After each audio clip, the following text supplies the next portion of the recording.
so I look forward to it. I know a lot of our listeners do as well. And it's an oral review where we give you not just a final thoughts on a game, but an actual self-contained review where you get not just, first impressions and all that sort of thing. But we've talked about a lot of open world crime games today, and indeed the open world genre kind of burst open this generation along with third-person shooters. Where does Mafia fit into that realm? I mean, clearly there's been a lot of very successful open world games this generation. A lot. And in fact, it's bleeding into the RPG into other genres. Section, other genres as well, right? And I believe it will expand even more into the next generation.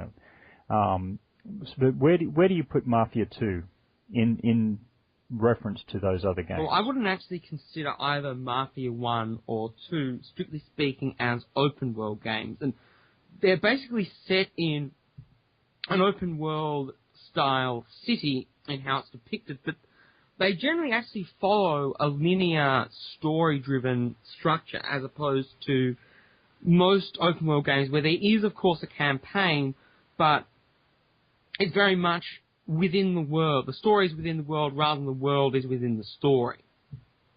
Yeah, certainly that's very true of the original Mafia. That was a linear game. It was kind of like the Simpsons hit and run in that it made you think like you were in an open world game, but you really were not at all. Yeah. But I'd say also, the story in Mafia 2 is pretty linear as well. But it does have an open world sense to it. I mean, they do give you the freedom to go around and do what you want in a large urban area in between the missions. So it's not, it's not lacing the from cutscene to cutscene. Yeah, but the thing is, there's not really much to do. You can, of course, rob shops and that sort of thing. You could build up a large wanted rating if you wanted, but there's not really much more to it than that. And there's not really any point in making a large amount of money because there's nothing to do with it, really. You can buy clothes and ammo, and that's basically it. Yeah, they don't give you any reason. It's not like an RPG where you're going to be increasing your stats in a certain area, which will translate into the main story. Yeah. It's not like your CJ in Grand Theft Auto San Andreas, and you can go to the gym, and that's going to make you, better at melee combat. Yep. Or be able to sprint for longer. Exactly. It's essentially just giving you better clothes. Yep. Because you can steal any car you want in the game pretty easily. Yep. As long as you're in the right area. The original Mafia came out in 2002. It was made by Illusion Softworks, which is now 2K Czech. So obviously they're in Czechoslovakia. I looked at the credits in Mafia today and compared them to Mafia 2. And it's the same producer, and there were a few other similar names as well. A lot less programmers. A few other similar names. Does that mean you're just confusing these foreign names? No. I mean, particularly in the art, beyond the producer, it seemed to be pretty much mostly the art team that stayed on, and none of the technical team. What about the writers? I did not get that deep into the credits. Okay. That's the part I would have gone straight for. Yeah, I know. Funny that. I will look up that if you want to continue reviewing it here. Yep. Well, I want to start off at the beginning of the game because it contains one of the worst tutorials this generation. It starts off in basically the Second World War in Sicily. Yep, in Sicily, yep. in the Second World War. So you could say, that's, of course, Sicily is the home of the mob in Palermo. So you could say that's a good place to start the game, but it's presented as the most generic and boring Second World War third-person shooter you could possibly come across. And it doesn't really add anything to the story because beyond the preamble to get the guy into the Mafia, his experiences in the Second World War have absolutely nothing to do with the rest of the game whatsoever. And to make matters worse, exactly the same things that you've been taught how to do in this first tutorial in the Second World War, you have to repeat in a second tutorial in the normal game world. Yeah, well, that's see, I didn't see the first one as being a tutorial because it didn't introduce the weapon. I mean, it didn't introduce the any sort of driving elements or whatever. Yep. I just saw it as a way to basically add color to it. I mean, it does start. It does play into the story a little bit, but not in the way that you think. In speaking of the writing, Yep. in Mafia, the first game, it was a tale of someone being slowly corrupted. Yep. It starts out as a cabbie driver whose motivation is to make enough money to feed his family. Well, it technically starts out as his motivation is not to be killed by the Mafia people that basically kidnap him and force him to drive them in a getaway. Yeah, that's right. But over time, it does become, he wants to feed his family, blah, blah, blah. Yep. And you see this slow corruption of a guy who doesn't even want to, steal someone's hubcap to ultimately, doing all sorts of malfeasance, murder and all the rest of it. Whereas with this game, you start out as a World War II veteran who's returned from the front, and this is after Mussolini has surrendered or been sent home. Yep. Well, he wasn't really sent home; he was strung up by a lamppost. But your dude comes home on leave, and basically his mafia buddy says, we'll get some fake paperwork for you to stay here. And the difference between the lead character in Mafia and the lead character in Mafia 2 is there is absolutely no... The guy in Mafia 2 has no moral compass whatsoever. It's just about a guy getting over. Well, he actually does end up with one, which is something we'll get into slightly later, I think. And it is handled incredibly poorly. But just what you were saying about the opening adding colour, that was why it was there. But it did function as a tutorial, as it taught you the cover mechanics and the shooting, which were then taught to you again in another blatant tutorial. But as for the colour, I think that was one of the major problems with it, because the beginning motivation for Vito is that he doesn't want to end up like his father, who was a dock worker doing crap manual labour and all that sort of thing. And we only get to see that in the opening cutscene. We basically don't see his father. He just mentions this in narration in the opening cutscene. And to me, it would have made a lot more sense for that opening section where they're teaching you. They didn't need to do that as your tutorial at all. They could have simply saved all those mechanics for the actual tutorial that came later and done that 100% as colour and done something with the father, because you've got the father as being the major motivation for the character at the beginning of the game, but we never see him, and the narration barely gives you anything to go on whatsoever. And it's not even as if the narration is painting him as someone that was completely absent. It does say that, but only through alcoholism when he comes back. But it's just so poorly done, and I think it was a really bad decision to focus on the Second World War instead of something that was more relevant to the story, because that's there. There's constant references to the father throughout the story, much more than there is to his experiences in the Second World War and to the preamble to get him into the Mafia, which is basically he goes back home and his delinquent friend is now in the Mafia and says he can get him papers, which means he won't have to go back to the front during the war. Right. Well, right. I thought that act right there, where he becomes someone who is leaving, what is inarguably among most people like the least morally ambiguous war that's ever been fought in modern times. Right. We say that now. That's what we say now, and but it basically made him a very unsympathetic character. I felt that there's other people dying on the lines, and here he is trying to get over. And what is his motivation? He thinks his dad was a loser for doing an honest blue-collar union job. Yep. Which, that's not much of a motivation to me. It just makes him, a toffee-nosed git. I think that's fine. I don't think you need to have a character that is some likable cliche. The issue is they made him a character that many people aren't necessarily going to immediately feel any sort of identification with, but they didn't present it in a way that you then could easily identify with him.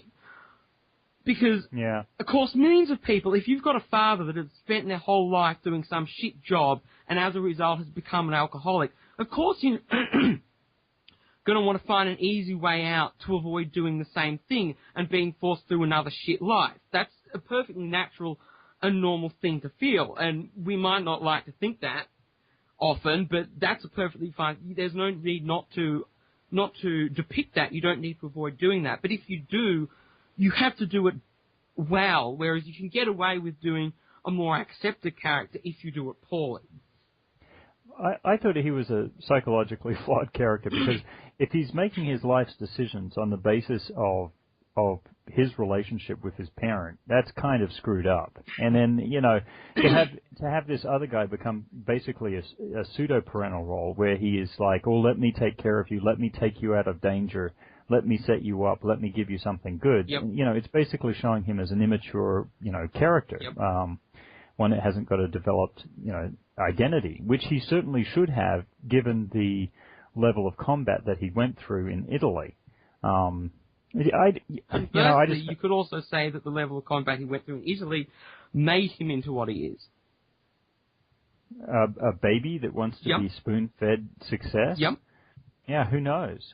In any case, the story was written by the same guy, Daniel Vavra. There we go.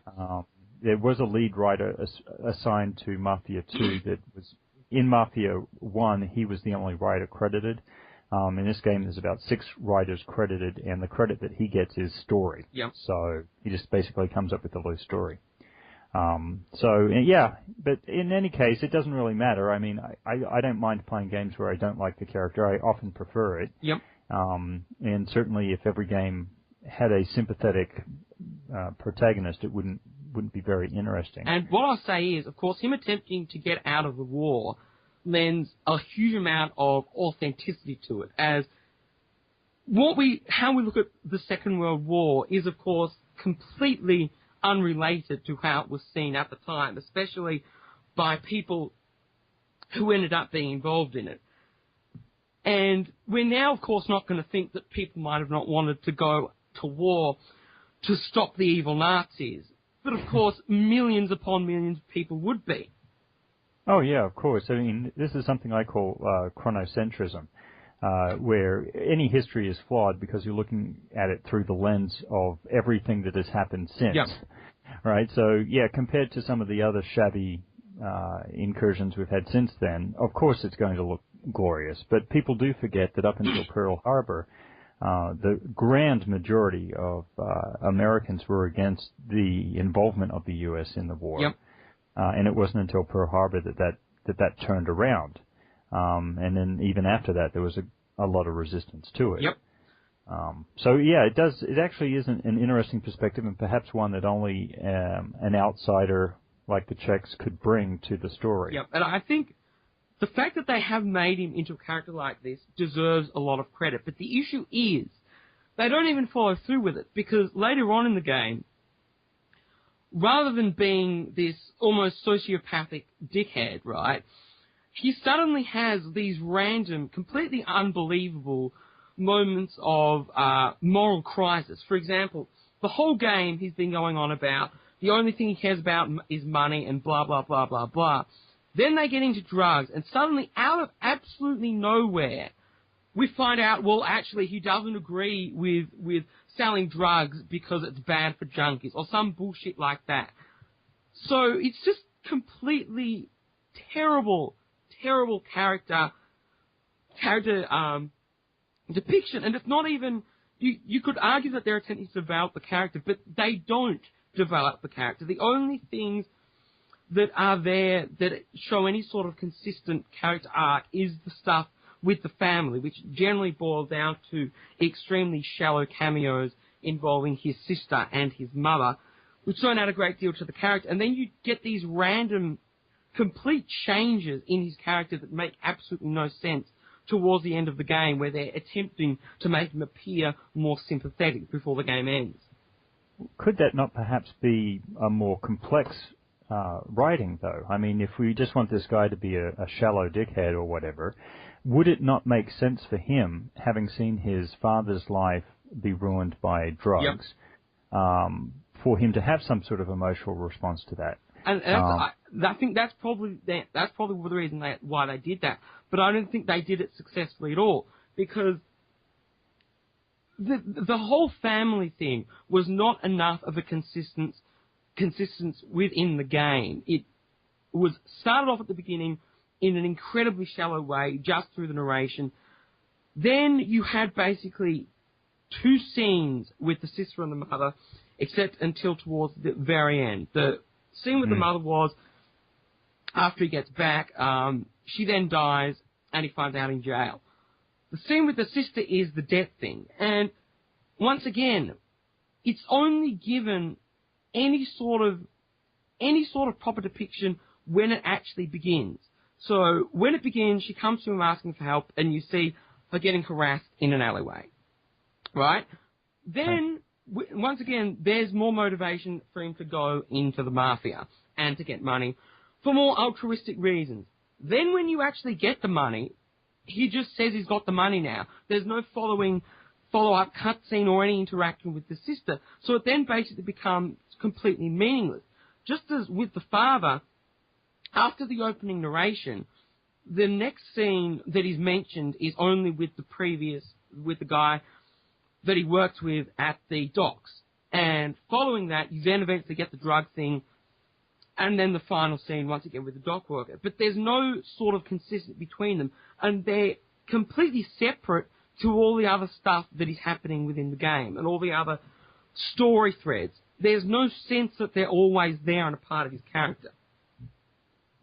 Right. Yeah, it is probably perhaps the case of a game where someone has written a story and then 6 other people are charged with cobbling it together. Yeah. It's either been done by committee or, even worse, it's separate stories that have been written and then intertwined into each other. Yeah. Doesn't Godfather 2 have an anti-drugs theme, or is that the original Godfather? I've only seen the original Godfather, and I don't think there was an anti-drugs theme in the original. No, okay. Yeah, I think along the way one of them decides that they're getting too far into the drugs business and they're finding that reprehensible or whatever. But but the new mafia wants. That's a common mafia cliche. Yeah, so that's where else they may be going with this. Yeah. And then also, I'm sure this is very common in older games, in older movies as well. But it was certainly in Scarface where Tony was having trouble with his mother accepting his life of crime and the relationship with his sister and things like that as well.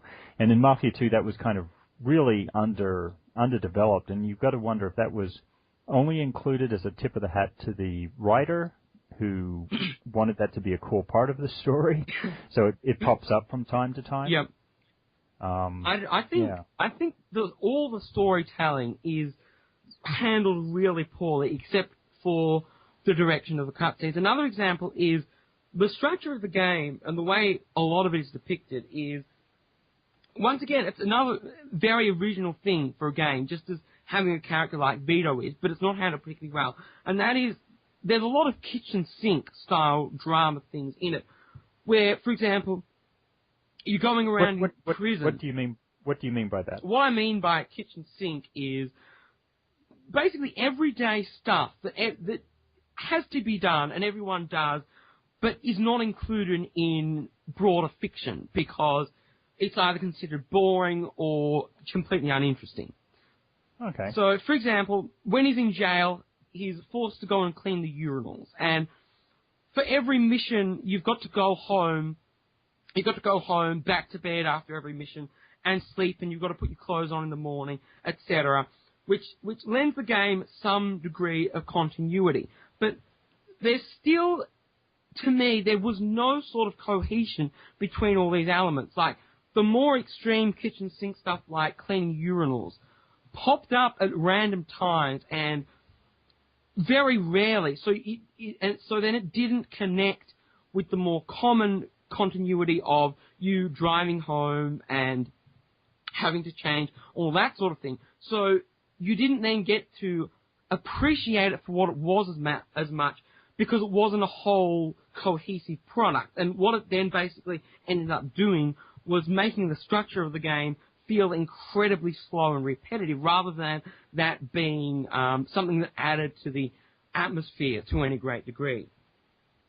I really enjoy these kitchen sink moments, as you call them. Yep. Is that a widely used term, just for our listeners' education? It's absolutely a widely used term, Okay. not necessarily specifically to refer to people cleaning urinals, though. But basically, kitchen sink was started off by stuff like Coronation Street. That's the origin of the term. That's where I've heard of it before, yeah. I really kind of liked it in this game. Yep. I did like putting on my clothes every day, and it does perhaps give you a reason to improve your wardrobe, though typically in a game, when I find a customized costume that I like, I tend to stick with it. Are you the same way, or do you chop and change? That depends on how good the customized outfit is. Mm. And that's one of the annoying things about it, was that the outfits in the game were incredibly limited. You basically had a suit archetype, maybe two suit archetypes, shirt and trousers, and an overcoat or a jacket, and that was it. I'm sure it was left out because there's DLC. Yeah, absolutely. And I'm sure you were disappointed because there were not any, dresses for him to wear. Absolutely, absolutely. And speaking of the DLC, that's another thing. That's probably one of the reasons that the world feels so empty, because despite the fact that it is more detailed than probably the majority of open world games, there's a lot of buildings that you can go into. And of course, that's true of a lot of modern open world games, but modern open world games, the insides of buildings are very generally generic and poorly rendered compared to the rest of the overworld. In Mafia II, the insides of the buildings are exceptionally well done, but the only thing of interest within them is the pornographic magazines, and that's the only reason you'd want to go into them. So I'm wondering if in the DLC, maybe the world was more fleshed out. Yeah, I know the PlayStation 3 had exclusive DLC, but it was more of a story mission. Yep. And I know that all of the Playboy centerfolds that are in the game are in the game. Yep. It's not like you could go download, additional ones. Well, you could. You could just go on Google, download additional ones. But,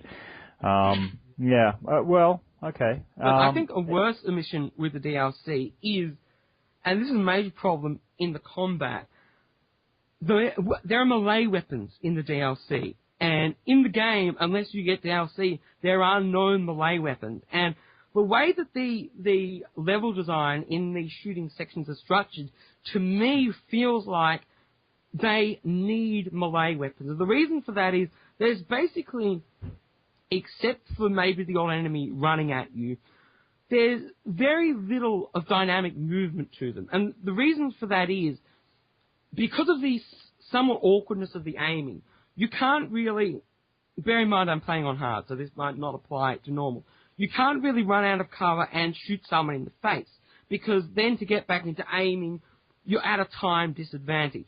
But if there were melee weapons, it feels like you could very easily run up to certain people and hit them, and that would have added a lot more movement and enjoyment to the combat. And sometimes enemies run up to you, and it's awkward to shoot them because of the way the camera's orientated.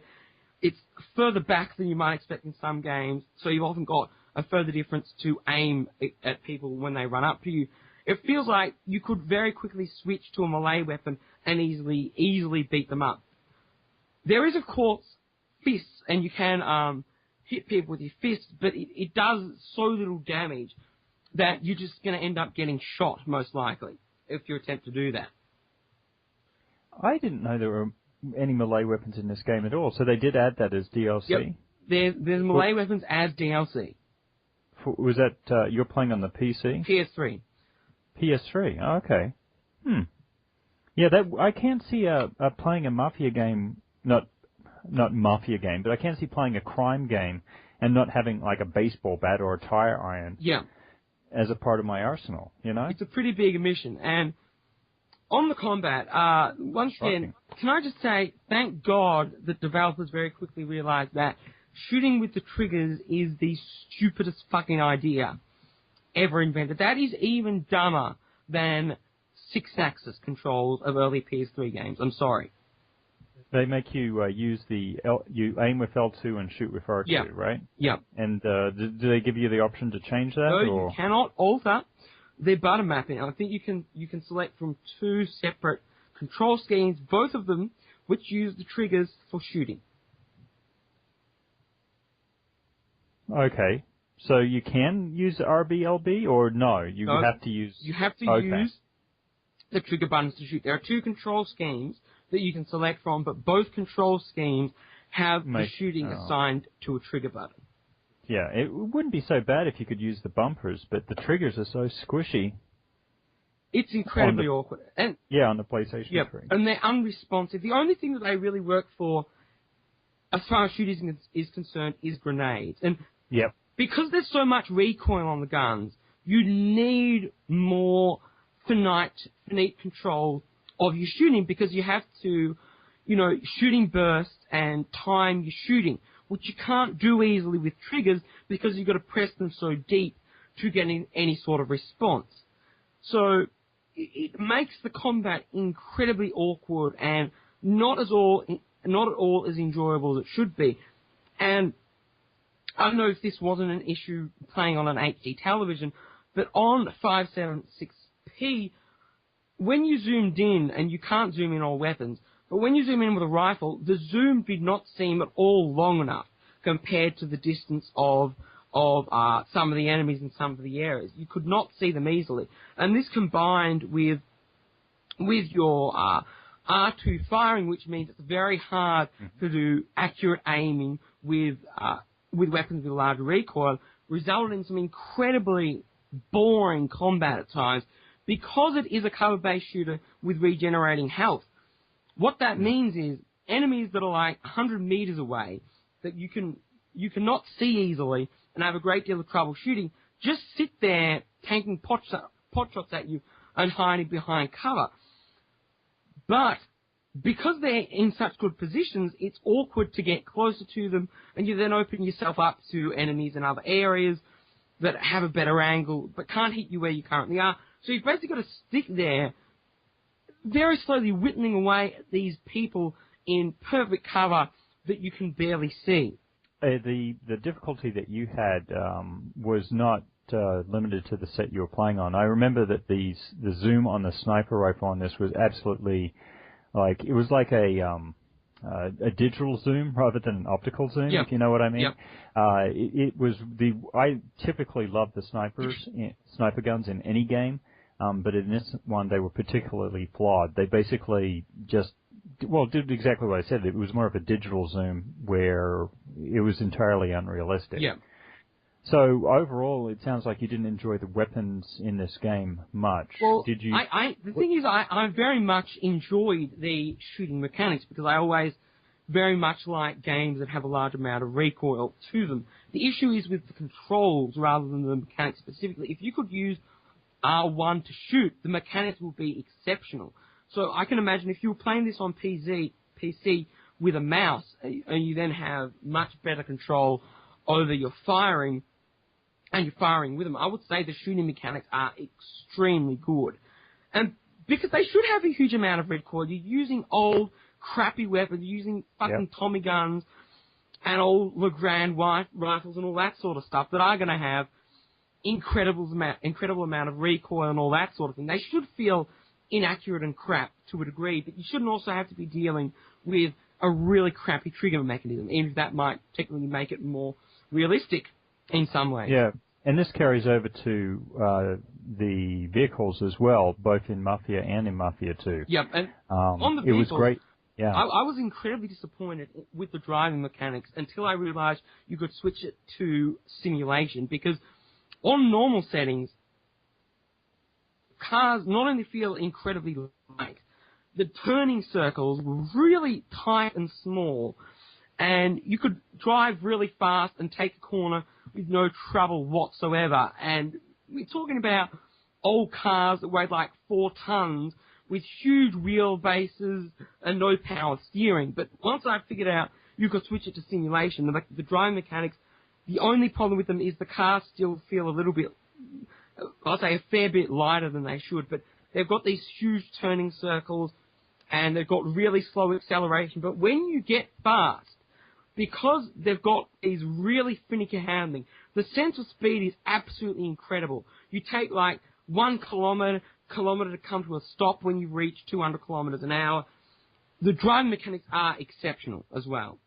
And they don't suffer from the control issues that the shooting does. I also switched over to the simulated, I guess it was called. Yep. I know in the original, like, they had a speed governor that you could turn on or off. That returned here. Yeah, and I drove them authentically because what you were talking about is the inertia that you feel in these older cars. They really translated that well. So then when you are barreling along, you feel the weight of the car behind you kind of thing. Yep. So if you do suddenly swerve to the left or the right, the car really overreacts because you don't have power steering or anything else.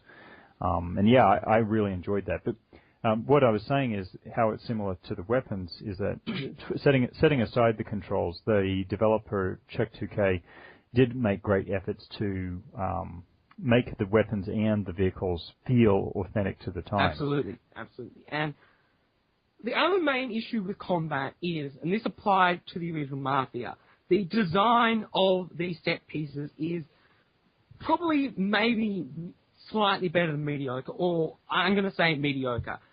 And in the first game, this was not an issue because it came out at a time before regenerating health and cover existed.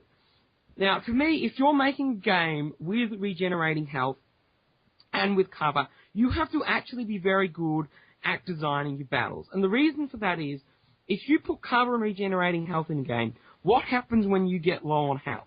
You find a cover spot, you sit there, and you wait for your health to recover. And it's not just that you're playing like a cheap dickhead, it's because you're forced to, because that's the only thing you can do when you're low on health. If you want to go and play over the top, you're just going to then get killed. If you want to run away, once again, you can't because they've designed the shooting so that you're encouraged to use cover, i.e. if you're out of cover, you get shot very easily. In Mafia, whose battles were probably worse designed here, battles were basically generally, if you were in a room, there are a bunch of guys in a room, there were some doorways. What happened most of the time was you ended up just strafing across the doorways, or if you were feeling adventurous, running in from one doorway to the next, and so on and so forth. It was incredibly simple combat design, but because there wasn't regenerating health, it got incredibly intense, because you would be going crazy searching for med packs to heal yourself, or you could get into these very carefully lining up a perfect shot through on one health to get the final kill. So when you it resulted in incredibly tense gameplay, which is not there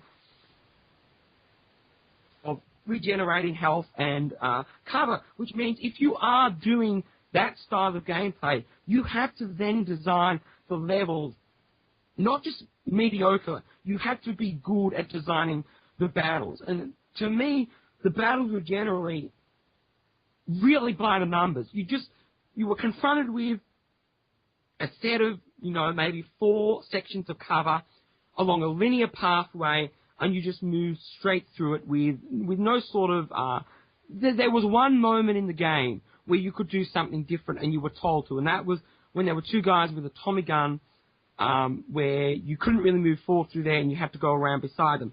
Otherwise, in most of the levels, there's not really any room for doing flanking or any complicated stuff like that. So if you then combine that with cover and regenerating health, it results in really, really uninteresting combat for the most part. What about one of the levels that struck me as being particularly good and not fitting your description, though many did, was the one in the meatworks. Yep. There's one that did something differently.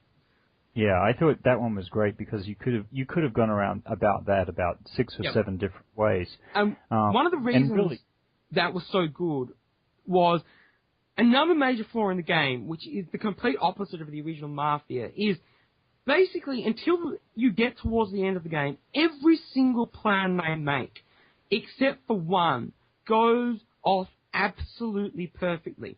So you know exactly what's going to happen, and it results in the vast majority of the missions not ending with anything interesting. So you go off, you pull off this plan, you kill a few people, then you drive leisurely home to bed.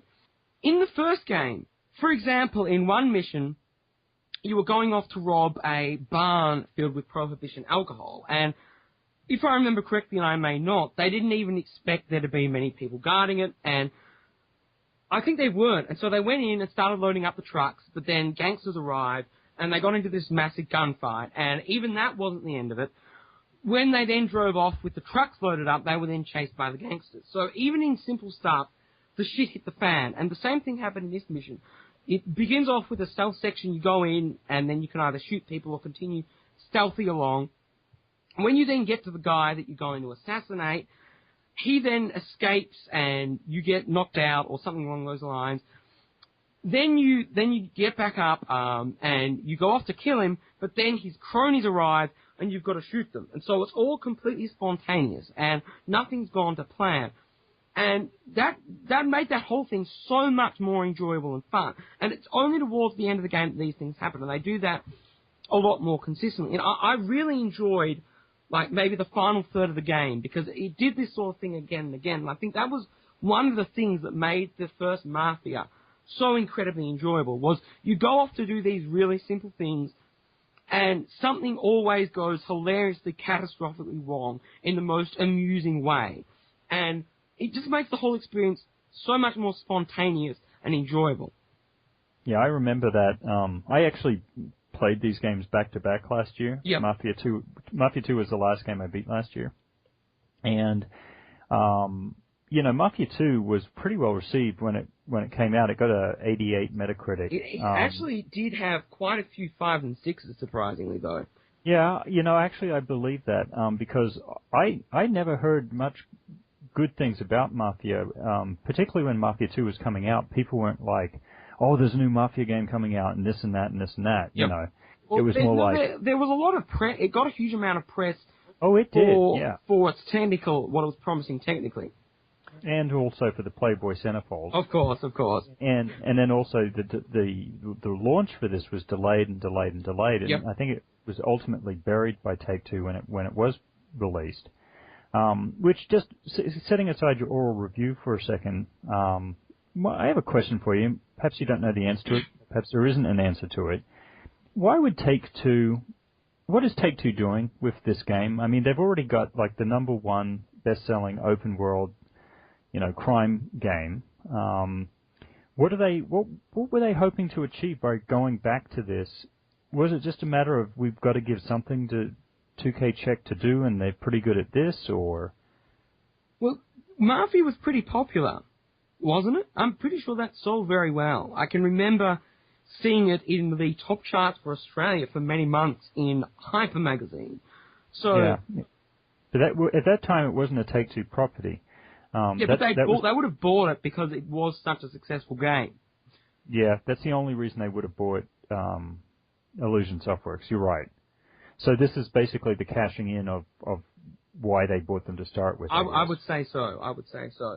And it was a reasonable timing to do something along those lines. And if you think about it, it was the right sort of game for that time in the generation for them to be promoting, because the thing that Mafia received most of its claim for wasn't the gameplay, but was its presentation. And what have we got at the beginning of their generation? What is everyone saying that we can now do amazingly? That is cinematic presentation. So right. I think that was probably, I don't know if it went to plan, if this sold well, but I would say at the time it certainly would have appeared like a intelligent thing for them to be promoting at the levels they did. The other business reason for this too is just because they have another open world crime game through Rockstar, they would be taking way more cream off the top with a game that they're publishing and developing themselves, right? Yeah.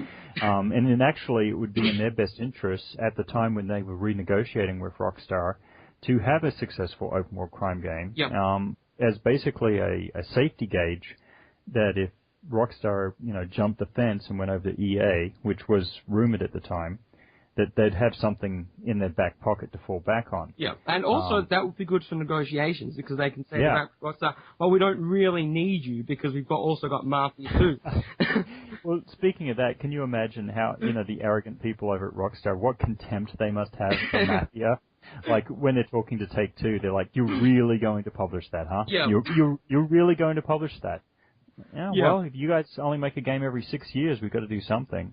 This game did come out in 2010, incidentally. Yeah. And then since then, 2K Czech, the only other game that they've made is Topspin 3. So I'm hoping, I know you're not done with your review, and nor am I, because we've only talked about the story and, the mechanics of the game, and also the mission construction, which actually it's been a pretty good review so far. We've only talked about everything. We haven't actually talked about the presentation. Yeah. Well, we were about to, I believe. What did you make of that? Well, I think it's all pretty much let down by some really, really terrible storytelling. And just the final example of the incredibly stupid storytelling in the game. And there was so much potential for something incredibly awesome here, which makes it so much worse. What the fuck is going on with the montages? The time goes forward, and the handling of the progression of time when you're actually in the game is pretty cool. The music changes and all that sort of stuff. The fashions change, the cars change. So you get a nice sense of progression.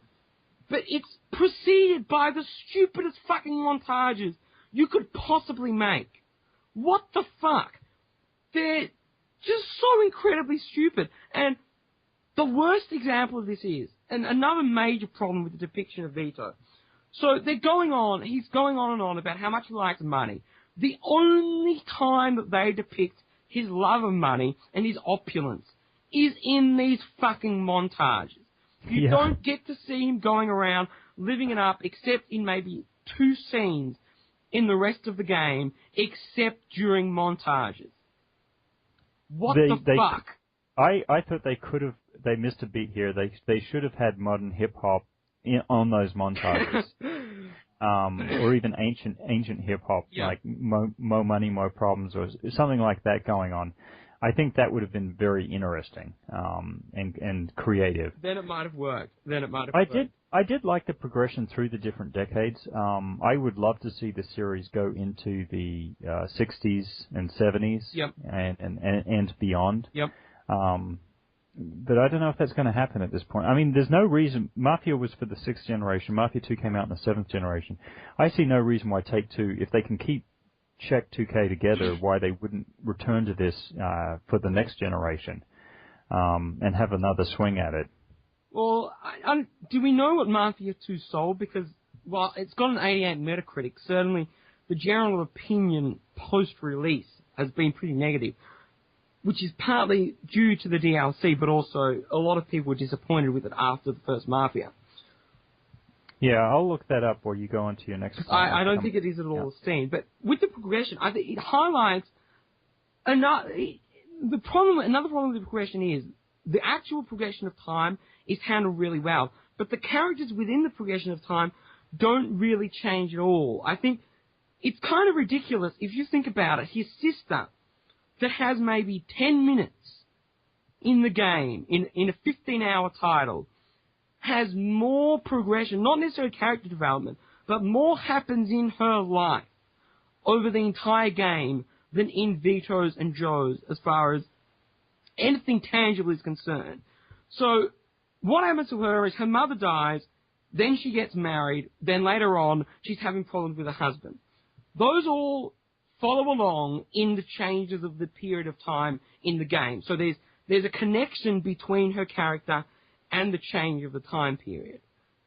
Beyond Joe getting a Hawaiian shirt, nothing changes for any of the other characters whatsoever in time with how the times change. Yeah, you're right. I mean, didn't they actually use different lingo and stuff like that, or no, they didn't?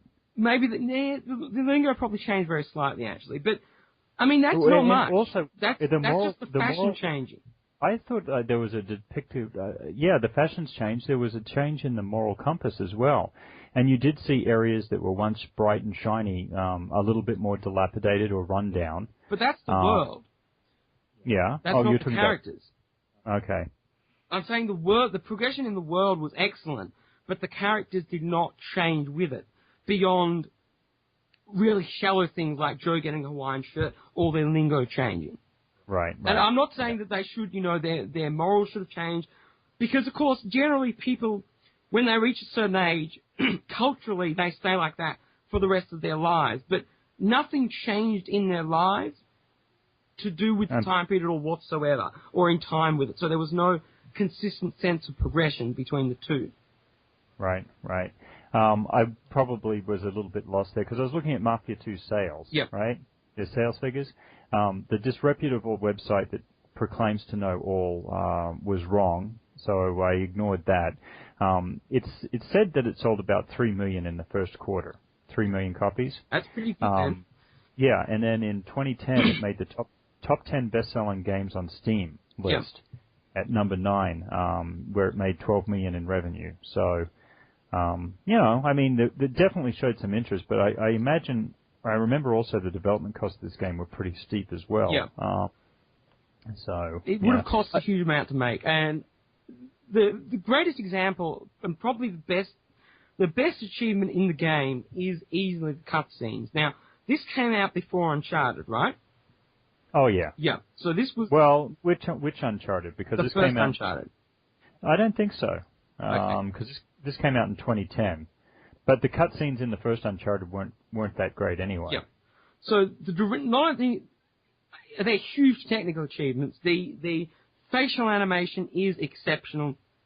The only flaw in the facial animation, beyond some pretty early generation rendering of certain facial features, is the lip syncing, which is better than a lot of games, but it basically looks like basically a puppet that a ventriloquist might use. You can see the jaw moving, and it's an extremely linear and restricted movement of the jaw, as opposed to most games where you've got incredibly bad lip flapping to denote speaking of the face. So I would still put it above the majority of games' depiction of speech when it comes to that sort of area of the face. But apart from that, the facial animation is absolutely superb. The direction in the cutscenes, beyond maybe a couple of cuts, is also very good. And you were going on about, when we were talking about The Walking Dead, that The Walking Dead had something you've not seen possibly in any other games, or at least extremely rarely, and that is reaction shots. So when someone is saying something, you get to see what the other people are thinking while the other person is talking. So the person that's talking is not the focus of that shot, right? Yes. This does that all the time, and to pretty good effect. But the thing that I think is the best about the cutscenes is the way that it uses in-engine cutscenes. So, and we're going to get into spoilers here because it needs, I'm just going to completely spoil this. The game, of course, ends with you killing someone, and in the cutscene where they're lying on the dirt, lying on the floor, saying their last words, I killed them with a Molotov cocktail, right? And they were fucking on fire while they delivered their final words. That's great. That is absolutely incredible. Yeah, you're not complaining about that, I hope. No. Not complaining about it, what? You're not complaining about that, I hope. No, that's awesome. That is incredibly good. Yeah. That is just a brilliant use of in-engine cutscene. Here's the only thing about it is, maybe that was a glitch, because they're in-engine cutscenes, I encounter many, many glitches in the cutscenes, such as characters disappearing, characters skating along on the ground and doing various humorous things. So maybe that wasn't deliberate, but I'm going to assume it was deliberate because that is just incredible. More games should do that. Absolutely. And in 2010, there could not have been many games that had much better facial animation than this, right? Oh, I don't know. 2010 was a long time ago. I mean, Uncharted came out in 2007, so I'm thinking there had to have been a lot going on in between there. Yeah. I'm probably thinking, because it got delayed a lot, because I'm thinking when this was first getting hyped, which was like way before it was released, it was being hyped as something completely new and never seen before. Right. I think L.A. Noire came out like in 2011, so you see what I'm saying? So I don't Yep. think that just a year after. I think there had to have been some other games that were It's still extremely well done, though. Absolutely. Something that it was hyped for, which is not well done, though, is the AI. A huge amount of the marketing focus was on how they made this incredibly believable open world. Not so much. And this isn't actually got much to do with the open world, but I think this is the best example of the AI stupidity that I encountered, which was just incredibly hilarious. And at one point in the game, one of Joe's girlfriends or prostitutes is driving home. You run out, and she hits some guy's car in the driveway. He gets out, starts threatening her. You run over, you beat him up. And can I just say, the melee combat in the game is so fucking boring. And it's kind of like the shooting. The mechanics themselves, they're complex enough to be interesting over a whole game. So you've got a light and heavy punch, and you've got to time them based on the enemies not blocking and just when they're about to swing and all that sort of thing. But they then they go for like, a single fight can last several minutes. So it becomes so boring, and they never change, and you get into them in a reasonable amount of regularity over the entire game. Anyway, so you beat him up. She then, instead of getting back into her own car, gets into his car and drives into a police car that's driving past. What's wrong with that? You were just stunned into silence for a minute. What's wrong with that? That's good AI, is it? Well, accidents happen. So she accidentally got into not her car, then drove directly into a police car, which by the way, did not react to that. It just continued driving along down the road. I do know that this game is notorious for its bad artificial intelligence. Yeah. Perhaps because of the marketing push people to actually focus on it a bit more, but I did not find it to be that bad. Well, in general, I would say it's probably about average for most open world games, but you get moments like that which are pretty stupid. I suppose you probably sometimes came across moments like that in something like at least Grand Theft Auto San Andreas. Yeah. I'm not sure about GTA 4, but I can't remember. But my point is, I mean, if they reacted to it, then that would be great. If the cops reacted and then that tried would have to been chase awesome. you, yeah, because that is something that happens in movies, where it happens in like Tarantino's films all the time, where you pull this major heist and then some small thing you fuck up and there's a cop right there, So it could have been a good moment. I was hoping that you were going to go on to say that, and then the cops chase you around town. No, sadly not. Okay. But one thing that is pretty cool, though, is some of the police behaviour. Because when if someone attacks you in a fight and there are police around, they'll go over and arrest the person attacking you. Right. Yep, and you sometimes see them arresting people and all that sort of stuff. So there are some moments where the AI is above average. But there are times where some incredibly stupid stuff does happen as well. Anything else for this before you give your final score? Well, I think that's pretty much it. I mean, the main thing, to me, just before I come to the final conclusion, I just want to repeat, the main problem for me was, because of the structure, it just became an incredibly boring experience. The structure could have worked with you still having to go home and all that sort of stuff, and you still would have a sense of continuity, if there was some spontaneity to the rest of the game, or if the kitchen sink stuff was done to the point where the whole thing was this incredibly methodical and deliberately boring experience. And then you get Shenmue.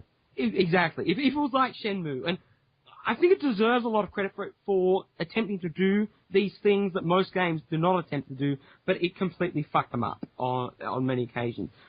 Wow. But before I do get to the final conclusion, I want to bring up the first Mafia. And to me, Mafia, the first game, despite its huge critical acclaim, was in many ways underrated. And the reason for that is it was groundbreaking in exactly the same way that The Walking Dead was groundbreaking. And that is, it took a genre from other mediums that are used in other mediums not simply for the sake of entertainment, but to illustrate a theme, in that it took Mafia cliche of people being corrupted by status and money and all that sort of stuff, and it did that in a game. And that's the original and exceptional, and in a genre. There have always been lots of Mafia games and lots of crime games, but hardly any have done that. Grand Theft Auto doesn't really do that. When it's doing that, if it ever does that, it is as a parody of the stuff doing that. It's not saying that as its own statement or analysis. And other ones generally don't even do it in any context whatsoever. Just as zombie games don't explore the themes that The Walking Dead did, yet that's even in really exploitative zombie films, those themes are still generally there.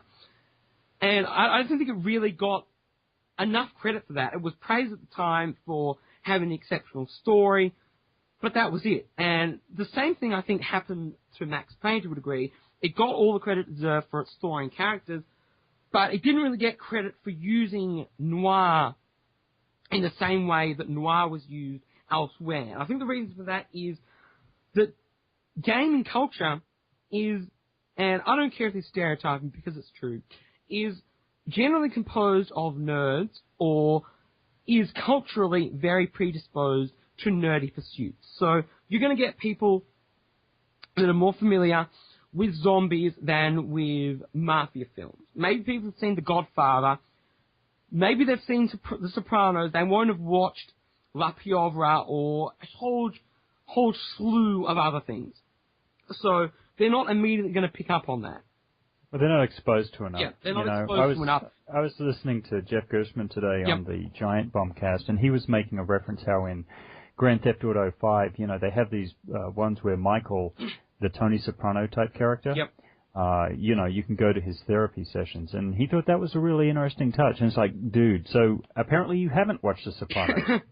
Yeah. You know what I'm saying? And you run up against these cultural blind spots and literary blind spots all the time. And I think that if you're going to enjoy games fully, you have to enjoy the things that influence the people who make the games. Yeah. You don't have to enjoy it, but you might want to broaden your horizons a little bit and put something in your PlayStation 3 or Xbox that isn't a game from time to time. And if you enjoyed it so much in Grand Theft Auto 5, wouldn't that make you want to look into this style of thing and then discover that The Sopranos did this, and then you can watch The Sopranos and have your mind blown? And this is something that I'm rediscovering with reading lately, because I had become basically a soul gamer after being a movie collector and a music collector, and not just a collector but an appreciator of movies for a great deal of time, and of music. And of reading. I put all of that on the back burner for about 10 years, and so I get a lot more references than probably most people do. But, there are these massive blind spots I have now because I've ignored popular culture for 10 years. And I guarantee, there are things in Saints Row the Fourth that I can guarantee that there are jokes in there that only 5% of people will get, and they're really rich jokes. Yeah. And then that just makes you wonder, well, what else is in here that I'm not getting that someone who is plugged into popular culture does understand? Exactly. Yeah. So you do have to. I absolutely agree that game critics in general are really generally culturally narrow. Yeah. And that's why they're not really equipped to review some of the things that they do review. Indeed. And so with that out of the way, I think we can finally get to a score. And after the score, I'm going to mention something that is just so ridiculously spoilery that I'm saving, even though we've warned everyone about spoilers. So, do you want to predict a score and final conclusion? Yes, and also I do have I awarded a score to this game last year, and I stand by it. I predict that you will give this game a 5. Okay, and it's hard to rate because a lot of this I feel like maybe is because I went into it with such huge expectations from the first Mafia, but at the same time, clearly there's so many good ideas in the game that were simply not pulled off and not drawn together into the one experience. And so it's incredibly hard to rate. But I think I'm going to have to go with a 5 as well, which, depressingly, depressingly, is below Uncharted 2. I mean, Uncharted 1. Wow. So I'm you were getting correct, good at 100% correct. getting good at picking Yeah. and scoring. Yep. But that means better than Uncharted 3. That's fine, as long as I'm getting a sense of where you're coming from. And I can see why you would have put this game above Uncharted 3. You know, there's a lot that gets lost because of something. You know, all that glisters is not gold. Yeah. You know. Yeah, absolutely. And I mean, this at least a lot of its failings are because it was attempting to do new and original stuff in terms of gaming, and yeah. Uncharted 3, there is not in any way a single original idea in that. Well, good solid lead is better than fool's gold. Yeah. Hey, that could be a name for a website for you. Fool's Gold already exists as a website and a record label, sadly. Okay. All right. Well, I gave it a 7. Okay. So which comes from the same place. Here is a game that I solidly enjoyed. It wasn't without its flaws. But I really enjoyed it. Yeah. The final third was, I genuinely enjoyed the final third. The only thing that annoyed me that was the fucking Molotov cocktail part, but I'm not going to hold that against it. And so that means our total score is a 12 out of 20. Pretty good. Yep. So not bad. And I'd definitely recommend both games. And I didn't know that you liked Mafia as much as I did. That is one of my favorite games of all time. Yeah, it's a really solid game. I would recommend both of them, and you can probably get them, or evidently you can get them on Steam. I bet you they're dirt cheap. I only wonder and worry about the PC, the ports of them or whatever. I don't know. I don't know anything about that. The PC version of Mafia is the superior version. The console version is a terrible, terrible port. Yeah, it was bad. I remember that. Yeah, and I think they still suffer from that a bit in Mafia 2 with the control. Clearly, I think the zooming wouldn't have been a problem on PC, nor would the recoil. So they still haven't learned how to port to consoles perfectly yet. And I just want to finish with the previously advertised spoiler, which is pretty huge. And if you played the original and want to play the second, this, as a fan of the original, is the only redeeming factor apart from, as far as in terms of compared to the original. So stop listening now if you plan to play through the second. And the first game, of course, ends with the main character getting a shotgun blast to the stomach, right? Yep. And so in the second game, towards the end, one of the missions is you carrying out this act. Did you pick up on that? No, I didn't. Okay. That was awesome. You go out into suburbs, you've got to kill someone that is under police protection. I remember that, yeah. Yep. That was what happened in the first game. Yeah, okay. Because I played them back to back, my memories of some of the levels are, juxtaposed. Yep. So that was an excellent moment. Yeah. Was the barn level in the first one or the second one? That was in the first game. That was an epic mission. Absolutely. There were so many ways for that mission to go wrong, and all of them were incredible fun, and it was so satisfying to get out of there alive. Because they do set it up like a simple mission, but then once you get there, you find out other stuff is going to happen, and it just keeps falling out of order. Which is what that game did so incredibly well. Time and time again. If they could return to that form in Mafia 3 or in any form, that would be great. But I'm just not sure that the technical people are still there to do that. Yeah. So is that it for Mafia 2? Yep, that is it for Mafia 2.